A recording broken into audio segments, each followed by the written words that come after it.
So the Gouden Leeuw is certainly not the best tier 10 cruiser, but it can do really well if you manage to actually land the airstrikes, which can be very difficult. In this game, I'm not gonna lie, I got pretty lucky on the map here, right? This is certainly one of the better maps for a ship that wants to drop airstrikes over islands.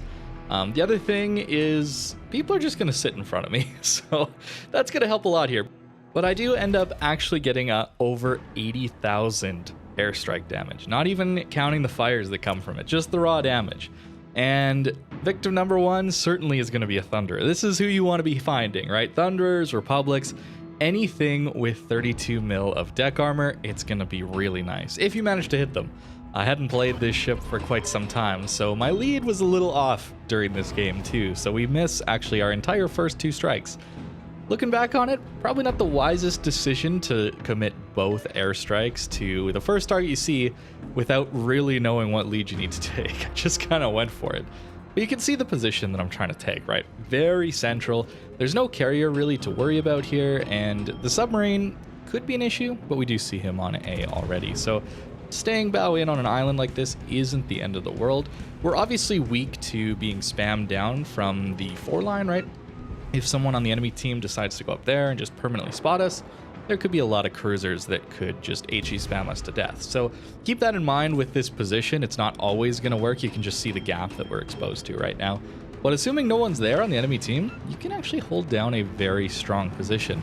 The enemy team did get into the B cap early, so we weren't actually able to do much to stall that out. But we can actually do a lot here to at least pressure the B cap. Sometimes these caps in the middle of the map, once they get taken, nothing really happens to them, and that can be a very big problem late game once you start to run out of points, right? Of course, the enemy team constantly taking points from this cap, well, we can come in and stall it just for a little bit. I don't want to be sitting in front of a Thunder for the whole time, so we are going to back up. But there's our first good strike, 15,000 damage. Yeah, it's pretty nasty when these things land. I really still don't think they're that great for the game. I'd rather see something other than planes doing damage, to be honest. But at least with this ship, it's not an overpowered ship at all. It's a very difficult ship to play. I talked about Hindenburg yesterday's video, right, where I thought that was a really good ship to grind, one that I think everyone would enjoy, or at least do reasonably well in, since it's a bit of a jack of all trades, good in a lot of situations. Gouden Leeuw is not. This is a very niche ship that is not terribly good. You got to get a little bit lucky to do well in this ship. The dispersion's pretty bad, the HE's pretty bad.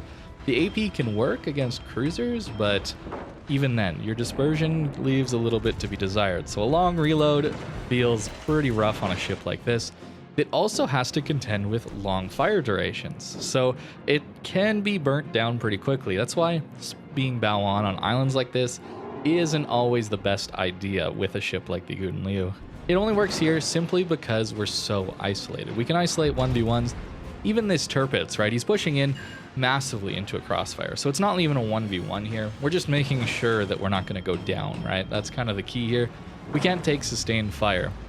The Gouden Leeuw, well, there we go. Another 13k hit on the Thunderer. Thunderers are the best targets to hit. Not only because they're annoying to fight against normally, and it just feels like sweet justice when they finally do take massive damage, but these airstrikes definitely do a lot on things like Thunderer that don't have a lot of deck guns, right? AA guns, that kind of thing to absorb some hits for no damage, right? It's just a very bare deck, and it feels good to actually hit that. So the Tirpitz definitely going to go down. I do want to put a little more pressure on the B cap again. I don't want to let the points totals get out of hand. We do have 2 caps now though, so I don't have to worry too much about that. And of course, it'd be nice to actually land another airstrike on the Thunder. I'm just waiting for it to come up. With this build, I think I have around a 70-second reload on these airstrikes, which is pretty good. That's about as low as you can actually make it. It's not like the tier 8 Dutch cruiser. I forget what that one was called. D7 Provinciën? Something like that. It actually has like a 40-second reload on the airstrikes, although they're much harder to hit and do less damage. And another 10k in a double fire.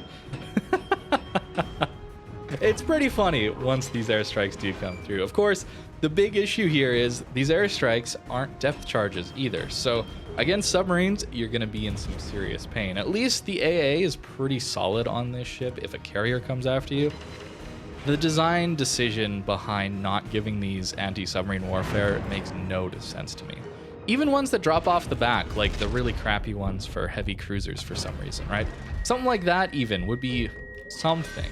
But no, we don't even get that much. We do manage to actually take the Thunder out, the AP putting a little bit of work there, and we're up to over 100,000 damage. It's pretty good, although this game is pretty close, and the enemy team is certainly going to get a huge advantage here as they manage to push back, and they have all of the sea flank. So we need to get some work done here before they manage to push around and pinch us, right? I really do love games like this that go to the end. I don't know why, but there's so many blowouts these days, especially probably because of the anniversary and everyone just kind of sprinting through to get their super container rewards at tier 10. It's pretty frustrating. I ran into so many blowouts. It was ridiculous today. But at least this one and a few others actually did come down to the wire, and that's always more fun because it feels like you actually have battle impact rather than just sitting there and winning or losing, whatever the matchmaker decides. The Alabama here caught a little broadside, but unfortunately no one on our team was actually able to punish that. And we managed to find the island. I don't know how we managed to pinch him here. You can see the Schlieffen pushing in from the north there, but he managed to get caught here, and I thought for sure I'd have him here this salvo, but no. 9 guns, 1 hit at 4 kilometers. I don't know, maybe I misaimed that, but to me that seems like it's just down to dispersion. That was horrible. Next salvo though, we do a little bit better and managed to take him out. He was always going to die there. He'd used up his torps. Of course, having a hydro is very nice in situations like this. I don't really want to be aggressive until I have my hydro available, telling me what's on the other side of islands if I'm getting YOLO'd by a DD. I would tend to push back a little bit or pull back when my hydro went down and play a little more aggressive when my hydro was available. We can see the gearing has also pushed around behind us, so we got to get aggressive. Another 10k from the airstrikes. They are very valuable when battleships just sit in front of you, right? If you want to dodge these airstrikes or not get hit by them, you just really got to be moving and then try and maneuver out from underneath them. They're, I think, a 14-second lead time, so it's a lot of time that it takes for them to actually drop. So it's not the most valuable thing to have on a cruiser. It's definitely a gimmick that I would rather see something else, like just straight up good guns. But it can do some serious work. I was kind of surprised. I hadn't played the Gouden Leeuw in a long time. I always found it to be a bit gimmicky, right? And the only good games happen when I get a lot of damage out of these airstrikes. And it so happened this game we managed to do that. So this ship really can work, but it's nowhere near like the Hindenburg where you're going to have great opportunities in basically every match to make use of the ship. Gouden Leeuw definitely needs a very specific set of circumstances to get some value out of it, and I just so happened to get it this game. I really do think that a lot of this came down to matchmaker, both the map, and then also having battleships that wanted to play close enough that I could actually strike them. And even that a lot of them just sailed in straight lines that was pretty easy to predict, or even just sat still in front of me. That's not going to happen in very many games. Now you can see on the Iowa we even managed to do some pretty good damage and get quite a few fires. Although no Witherer yet, unfortunately, on, what, 16 fires? Maybe 18 fires? Yeah, so not the most damage out of the fires this game, but still a really good result, up over 200k. Brawling in Iowa, of course, we have that icebreaker that we can utilize to actually not take Citadel's bow on. It's one of the nice things about the ship is it's reasonably tanky for a cruiser, although you do have quite a bit of overmatch available on, well, basically everywhere, honestly. The upper bow and the deck armor is very much overmatchable at tier 10 since it's 30 millimeters on the deck, but it's still a reasonably tanky ship. And I should mention that you do have the fast cooldowns like the Massachusetts on the heals, so you're able to get through all these heals quite quickly. So you take a lot of damage, but you can heal it back reasonably well. So that's going to be basically it for the game. I get a little more chip damage on a DD and the Hindenburg yet, managing to get a Confederate even. But 238k is a pretty solid Gouden Leeuw game. So I had to share that since I don't play this ship a lot, and I'm sure not a lot of you guys do either. So it can work. It can definitely work, but it's certainly not the best option.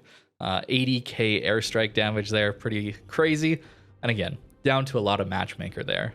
As for the build, like I said, I've tried to maximize those airstrikes, so we're even taking this airstrike modification.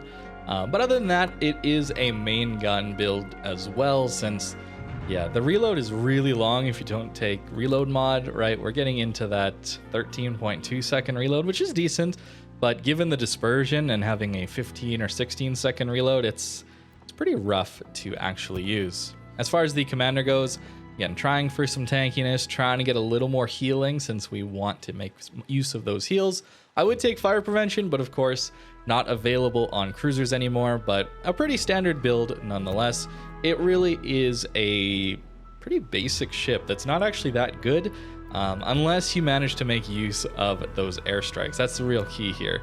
Like I said, Icebreaker is very nice in those close quarters situations, but anytime the range gets a little more, yeah, 25 and then a 30 here, so any 457s, yeah, you're taking a lot of damage at tier 10. But at least at close range, the Icebreaker can be useful, as we saw against the Iowa there. Didn't get actually any citadels there, probably aimed a little too high or something, but we did manage to survive and have a really good game in a ship that's really not all that amazing. So let me know what you think in the comments down below. Thank you very much for watching, and I hope you have a great rest of your day.